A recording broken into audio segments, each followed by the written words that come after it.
Joseph Vijay எனும் நான்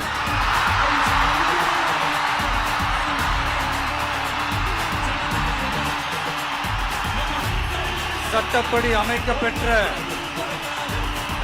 இந்திய அரசியல் அமைப்பின்பால்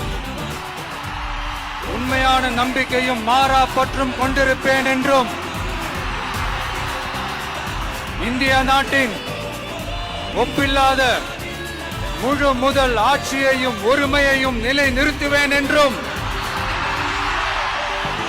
தமிழ்நாட்டு அரசின் முதலமைச்சராக உண்மையாகவும் உளச்சான்றின்படியும் என் கடமைகளை நிறைவேற்றுவேன் என்றும்